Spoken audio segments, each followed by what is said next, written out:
السلام علیکم ورحمۃ اللہ وبرکاتہ۔ محترم ناظرین، جب بھی الیکشن قریب آتا ہے تو نفرت پھیلانے کے لیے کچھ لوگ چل پڑتے ہیں۔ ایسا ہی ایک واقعہ کرناٹک میں آیا ہے۔ کرناٹک کے جنوبی کنٹر ضلع میں مسجد میں گھس کر جے شری رام کے نعرے لگانے کا معاملہ سامنے آیا ہے۔ خطبہ پولیس نے اس کی جانکاری دیتے ہوئے کہا کہ اس معاملہ میں 2 لوگوں کو گرفتار کیا گیا ہے۔ پولیس حکام نے بتایا کہ مسجد کے اندر نعرے بازی کا واقعہ اتوار کی رات 11 بجے کے قریب پیش آیا۔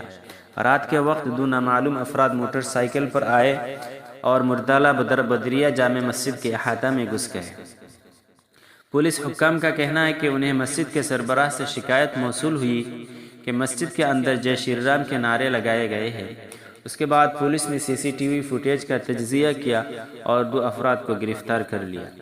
ملزمان کی شناخت 26 سالہ سچن رائے اور 24 سالہ کیرتن پجاری کے طور پر کی گئی۔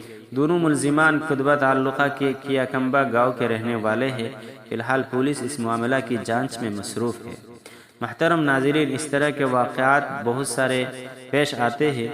آپ اس واقعہ کے بارے میں کیا رائے رکھتے ہیں؟ ضرور کمنٹ کر کے بتائیں۔ چینل میں اگر نئے ہیں تو ضرور چینل کو سبسکرائب کیجیے، لائک کیجیے، شیئر کیجیے۔ السلام علیکم، شکریہ۔